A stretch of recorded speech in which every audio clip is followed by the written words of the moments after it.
What? Yeah, sure. But about these things, ask Alex, yeah? Huh? He will arrange it, yeah. Whatever is needed at any kind of kuti, people can ask for it. So how is Willie and Siddhartha doing? You okay? Yes. The meditation is getting calmer, so I stick to the Buddha both in walking and sitting. It helps me when I link the Buddha when sitting with breath. It gives me like a pacing. Yeah. And when walking, I link it with like the movement, left and right. It's like Buddha. So yeah, that is. For the beginning you can do it, but later on leave it off. Okay. Yeah. It get once you get calm, all these things are not important. Yeah. And then I realize whenever the mind sleeps, there are several variations. Sometimes it's a memory, which is facts. I just this is facts, and then there is what it is. A fact, since it is memory already happened. Oh. But when it is the imagination, and then this is thoughts. So that kind getting clearer. And then there is one time when the sitting, the thought has come quite well for about maybe 30 minutes. I time only 1 hour, and I increase 5 minutes every day. And I try to, when I walk, I try to contemplate on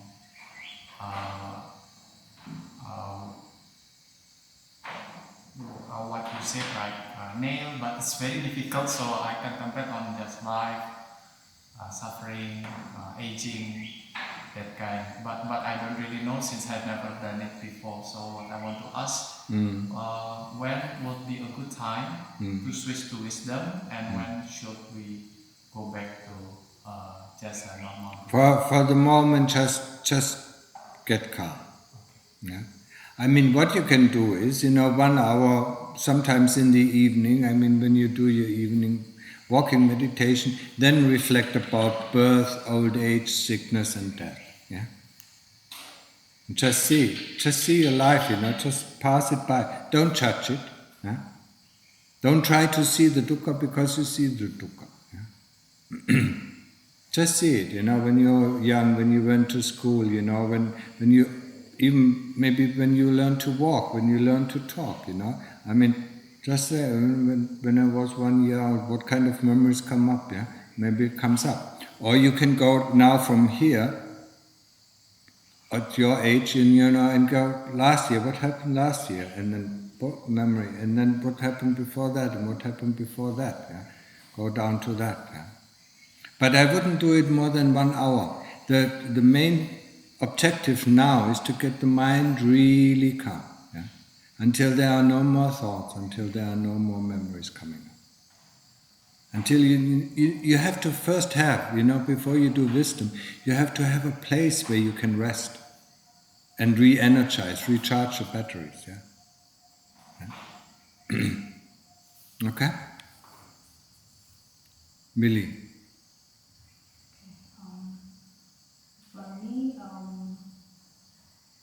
I try to increase the duration of the meditation into 1.5 to 2 hours for each sitting or walking. Though during sitting I might change posture, but I will stick to, I have to sit for 2 hours and then I change posture. So I'm getting used to it. And then sometimes, I feel calm, and then there is a time whereby, like there's, I don't know whether it's rapture or something, but it's very happy feeling, and then Okay.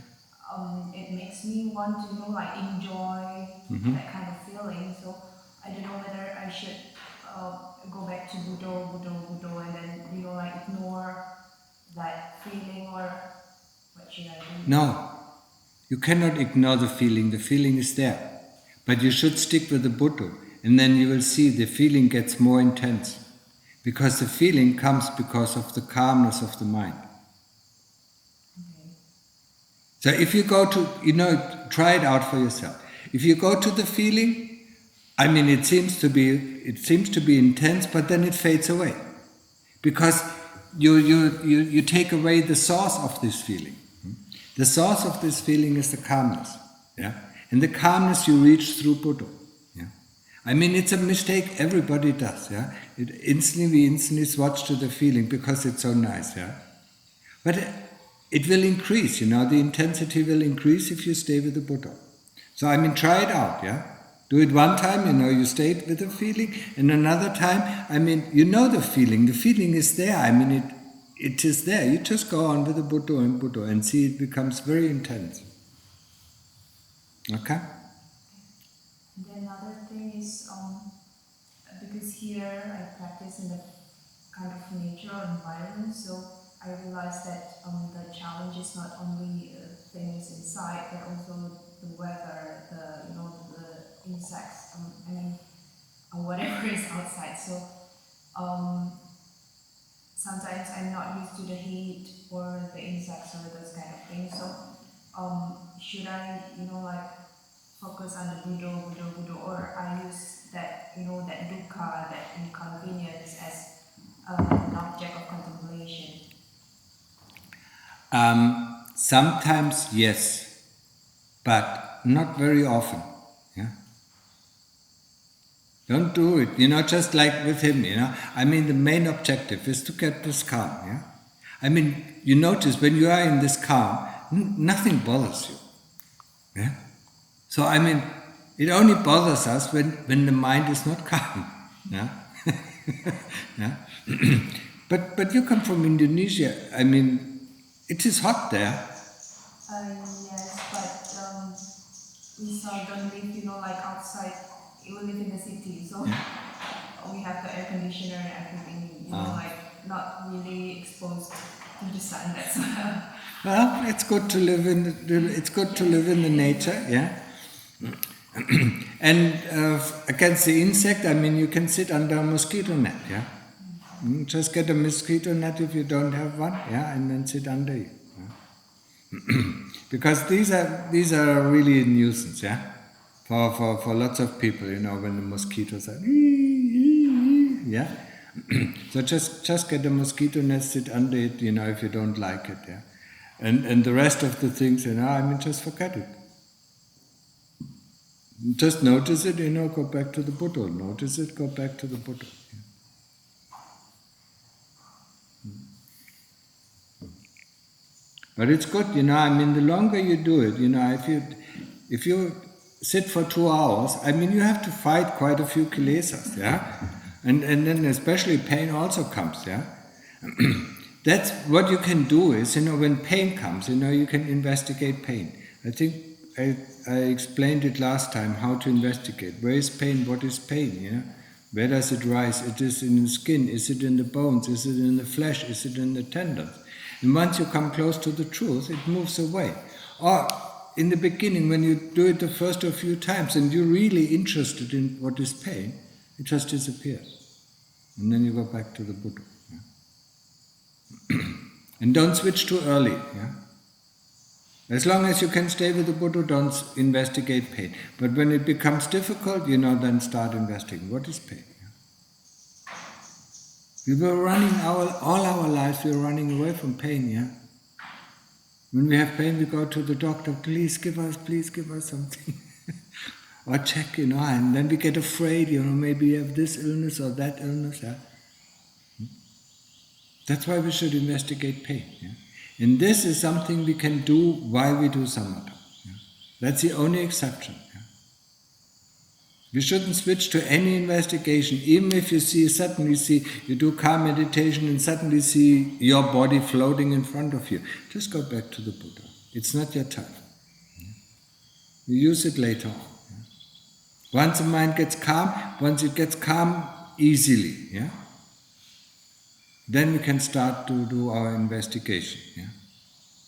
I mean, normally not before we cannot concentrate on one object without interruption for 10 or 15 minutes. Once we can do that, then we can start slowly introducing investigation. But the main object really should that we have a safe place where we can sit maybe for half an hour where we can just relax. Because that recharges our energy. You feel when you come out, even when when you've been into this rapture, even if it is just 10 minutes, when you come out, you feel concentrated, and you feel happy. And that's exactly why we need it, because the other thing is really hard work, and it's frustrating sometimes. So we need to have a place where we can relax. Just like people working in the world, I mean, they want to go home. They don't want to work for 24 hours. They need a place, where they can have food and relax and re-energize. And that is for us practitioners is samadhi. It's that place where we can re-energize. And it's also a place, where we can see that lots of these things don't bother us when we are calm. They're so far away. It has nothing to do with us. We are just happy, just being sitting like this, we are happy. And then it doesn't matter if it is hot, or even if there's a mosquito on our arm. We don't mind. But when the mind is restless, it minds everything. And that is an experience that we need. Okay?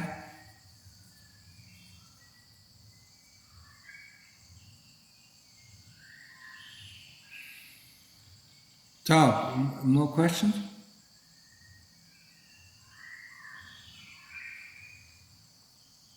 You have something that interests you? There is one experience just this afternoon. Yeah. After yesterday, where the meditation quite smooth sailing, I would say. Mm-hmm. And then this afternoon, when I sit,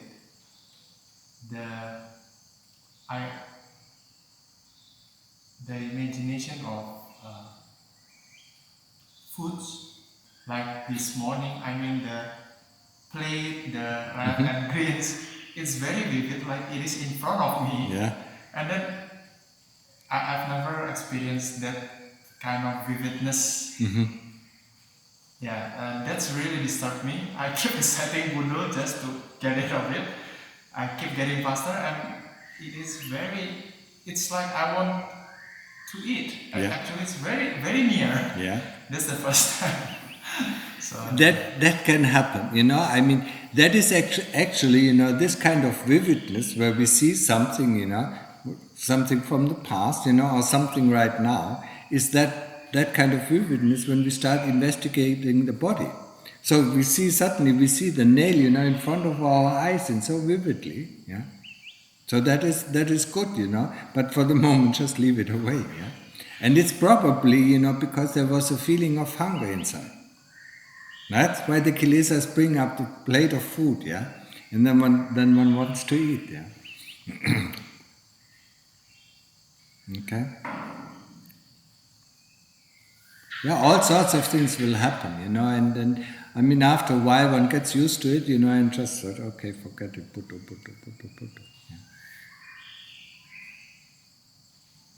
All the memories, from the past can come up so vividly, I mean, just like you have an argument with a friend or with your boss, and suddenly it pops up, and it becomes so clear because our mind is concentrated. Once the mind is concentrated, things become very clear, not so obscured, When we try to remember something, it is not really clear.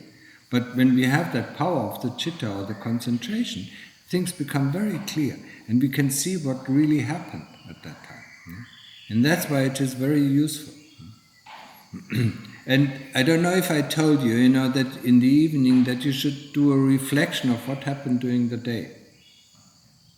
Yeah? I mean, it is important. It is actually the first stage, you know, to develop wisdom, to see what we are doing, what effects our doing or talking or eating has on us. Yeah, we can very clearly see, you know, when we in the evening when we pass back, you know, and then we see this food I shouldn't have eaten it. Yeah, because it makes a bad, you know, creates a bad feeling in the stomach. Yeah, or why did I eat this? Yeah. But don't think, you know, I mean, you will be able to manage that within 1 or 2 weeks, you know. I mean, it takes a long time. Yeah? Because there are habits that we eat, you know, out of habit, yeah. And we eat this because we have the habit to eat it, yeah. We don't eat, you know, for the body to feel well. We just eat, you know, for our own greed, yeah. And that's what will take a long time to change, you know, these really ingrained habits. And we can change them when we see what we are doing, and when we constantly see what I'm eating is not really, you know, making me feel well. Yeah, it feels making me feel heavy or drowsy or things like that. And then over the time we will change, you know, to have food that is more healthy to the body. Yeah, and maybe not so tasteful to the tongue.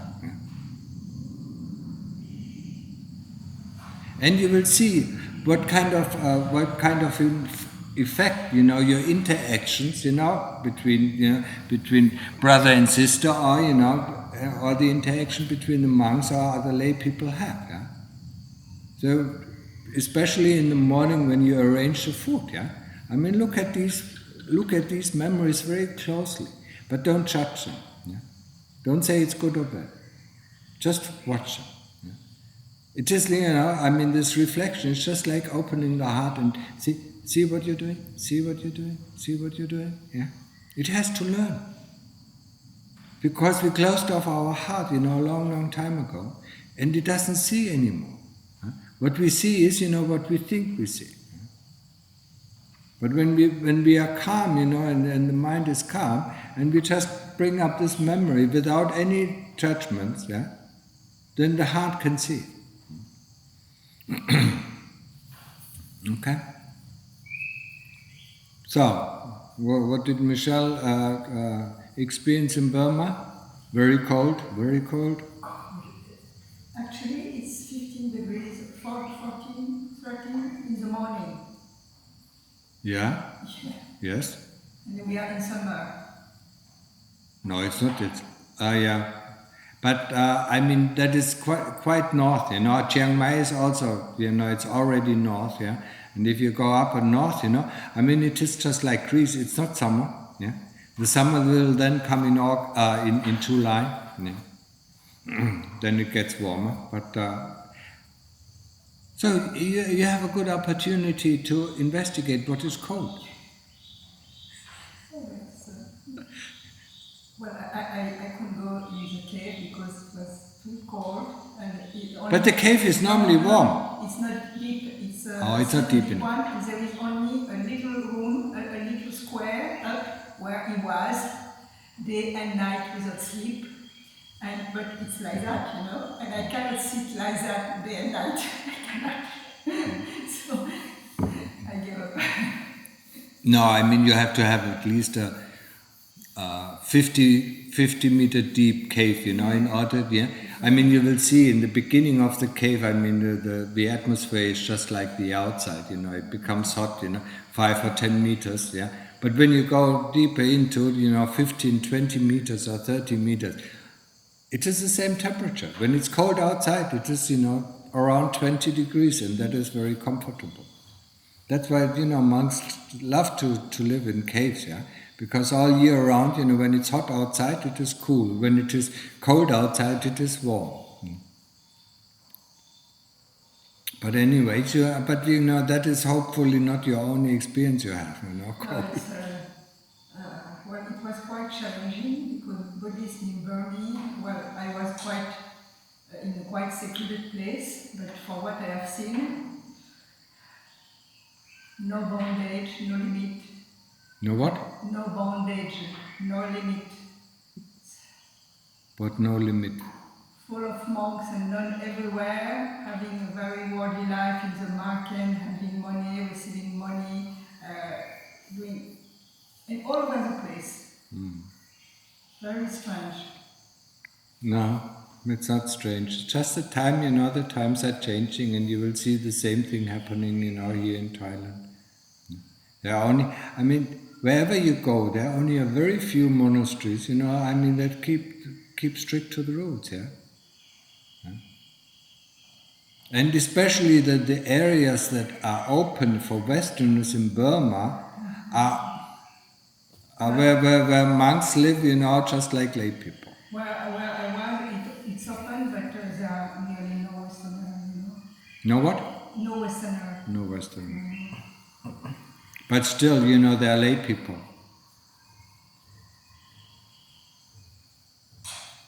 But it's really, it's a kind of place where Luang Por Mun used to go in when he was in Burma, It's very tough people, in really the countryside, very poor people, very rustic, It's really near Kyoke, near Kyoke Township.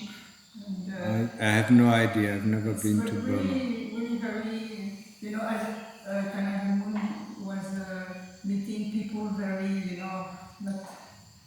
And also I could see that with the army, people in Burma have lost a lot of their respect to Dhamma. Lost their respect. A lot. Yeah. So some convention, very crazy, they are still having, or a lot of cult with pagod and pagod and pagod, but really I was surprised. And they don't Okay, but from that, how did your practice develop? Did you get karma?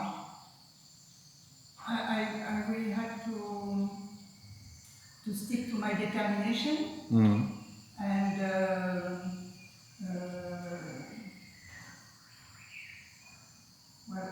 I didn't notice a lot of change.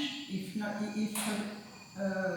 it's always, you get always richer in the science, but you have to foster your determination and you be clear and see what you want, what you don't want, and be very... Yeah, but that's not, that's not really the path that we want to go. We really want to be calm. And as long as we are interested, and even a little bit what is going on around us, we really don't get calm. Also for yourself to keep your discipline. Yeah. Yes. Yeah. That's not easy. No. No. Because the people say, oh no, Vinaya here is not the same. You can do that, you do that, you do that. And I say no. I precept. I follow my 8 precepts.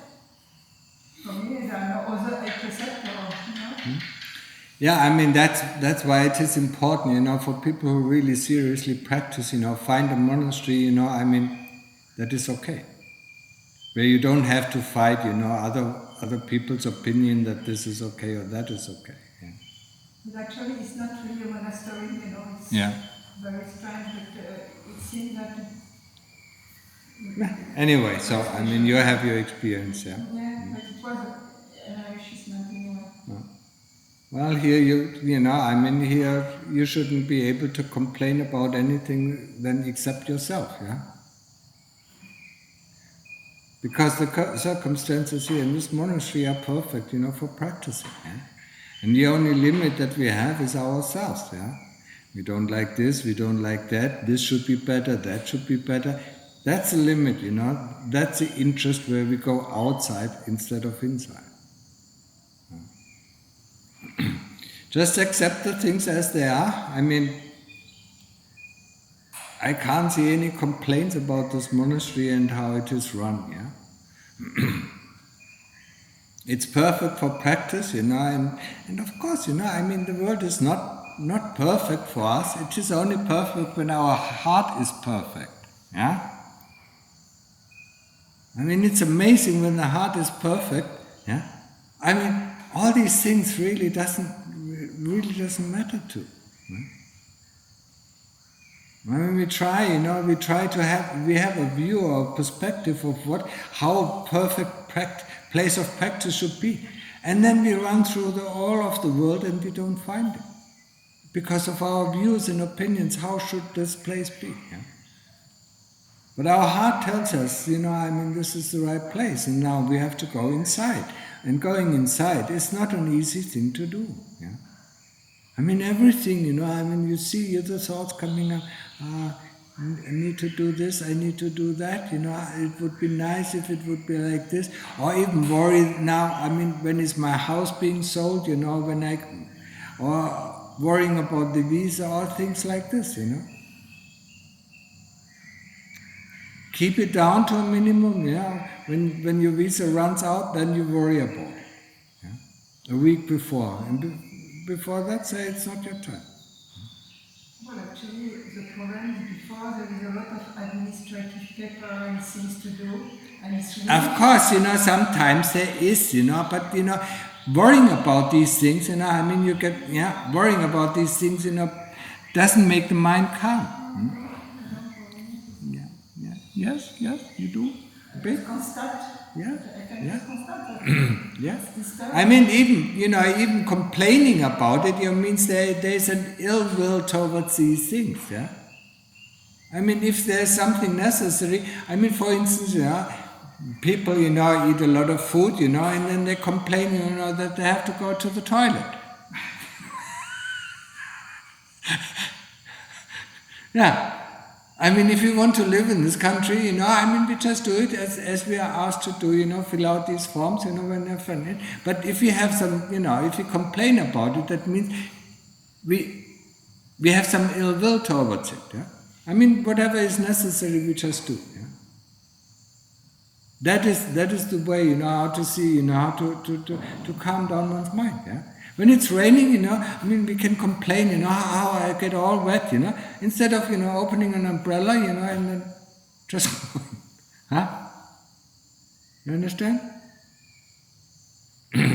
I know, it is the Western, it's the Western mind, the Western training to complain about this, the school isn't good, the teacher isn't good, the books are not good, and things like that. Just be happy with whatever is given to you. Because it's a result of your karma anyway. If it is easy enough, if people make it easy for you, it's your good karma. If people make it very difficult for you, that's your karma. It's also your karma, just take it, and yeah. Like in German we say, the soup that you put together, you have to eat it. There's no other choice, there's no other soup. Yeah. And the soup that we constantly, we are daily, experiences is the things, that happen during this day. Yeah? You came on the day where this big storm was, huh? Yeah? I was stuck in, I was stuck in the parking. They didn't let us pass to come to the monastery. And after I was stuck in what campaign for 2 hours, and I couldn't find nothing, no way to come here. And began the rain and the night. Yeah. See, these things, I can think. We went out of the car, and then it was just starting to rain, and then it really pissed off, yeah. And so, smile. I was surprised because when you were going out of what Phnom Penh, you had to go around, not by the same road. And I was surprised the forest is very big. Yes. Yeah, and there is only a little part where, at the beginning, where as a monastery, and there is always a big forest. Yeah. It's quite very extensive. Yeah. It goes up to the Chedi, that's about 2 kilometers, yeah? Even after the museum, it's still going. Even after the what? After the museum. Yeah, the Chedi is the top of it, but still there's, yes, it is pretty much as big as Phu Khongtong, Wellum Police Day. That is also it's huge. Yeah? I mean, it has more than 1,000 rice. I think it has 2,000 rice. Yeah? And when 2,000 rye, I don't know how many hectares it is, but it's quite a bit. Yeah? When we stayed in Ban Mai, that was quite big. Yeah. So anyway, just smile, happy, raining. Okay, let's open the umbrella. We were all wet, yeah. So what? I mean, the clothes dry. Yeah?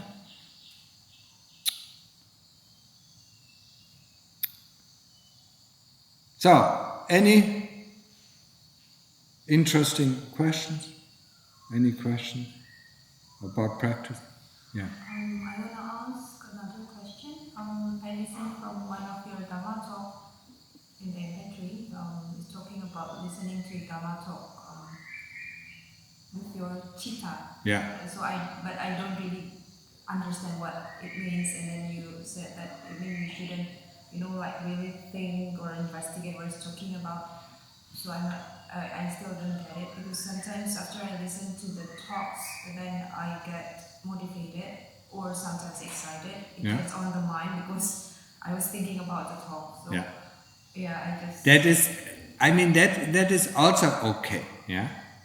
But in order to understand what I'm really talking about is staying with the words, Each word, you actually, when you listen to a talk, you concentrate actually on the chitta. Yeah? Until you see there the words popping out. Yeah?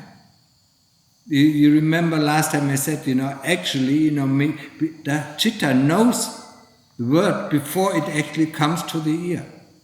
Yeah? It's a millisecond or, a very, very short time. Yeah? But it actually arrives here first. Yeah? So when we concentrate on here, we can follow it up. Yeah?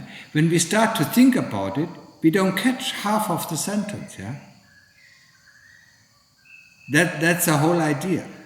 And after that, you will realize, you will know it, and it still does. It still has a good effect on you. Try it, if you try to understand, then you say, what is he talking about? And then, while you think about it, I already, the talk is going on, yeah? And then you have to jump in, and then you don't get, the whole message, yeah?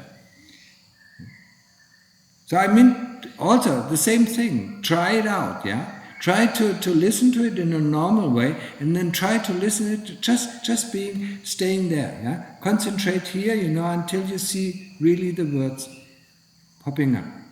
And that has an effect, for some people who can really listen with their heart, they can instantly enter samadhi, because it calms the chitta down. Yeah? When the talk is coming from the heart, when the talk is coming from the mind, you will get confused and restless and so on. Yeah? But when the talk is coming from the heart, you can stay at the heart. Yeah? And the heart talks to the heart.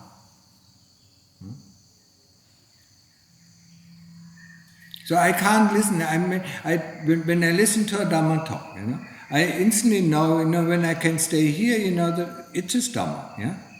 When I start, getting agitated, think about why is he saying this, why is he saying that, then I know it's Dhamma from the books.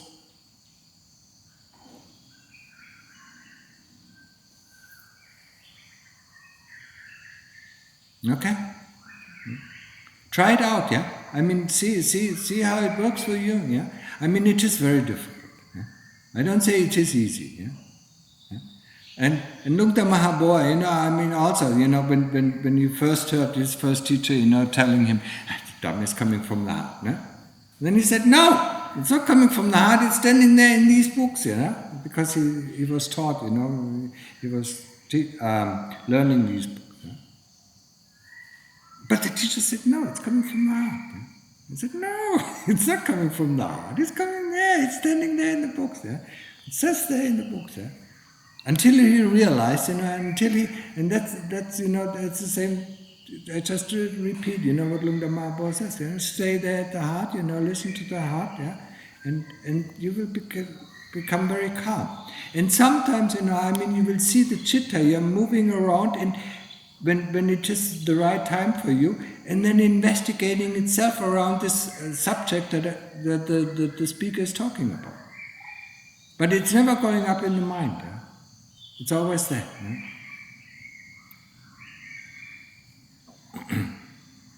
And some of the villages, I heard the story of one of the villages. Normally in the morning after the meal, Lungda Mahaboa was giving a talk. And this person, was just sitting there listening to the talk, and he didn't even notice when the talk was finished, he was still sitting there, and then Lungda saw him, and said, okay, carry him home, because they couldn't wake him up, He was in complete Appana Samadhi, so they took him, and carried him back to the home. So that is also one way, to go to Appana Samadhi. Really closing into the heart. But as I said, try it out. Try out how is the understanding. Sometimes you can listen to the heart, you can listen to the talk, and at the end, you really don't know what he was talking about. So you can listen to it again, to the same talk, and it never becomes boring. When you see that it's becoming boring, I heard this, I don't want, then you listen with your mind. The heart is never bored. Okay?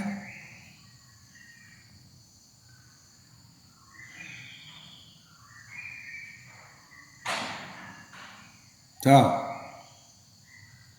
นัดมีคำถามไหมเรื่องภาวนาเป็นยังไงได้สงบบ้างไหมก็พุทโธพุทโธอยู่กับพุทโธนะอย่านอนมากไปว่ามันอะไรไปมองแล้วนะนอนสบายเดินจงกรมนะก็ที่นี่ก็มันเดินจงกรมง่ายนะเดินจงกรมนั่งสมาธินะทำให้ใจสงบโอเคจบ Question?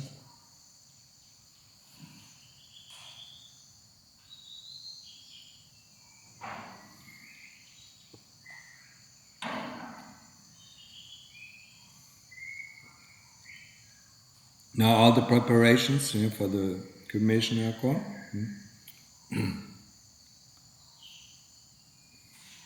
The cremation is over and now it is quiet again. Yeah? So, my monks are so interested in practice, they're already all in Appana Samadhi.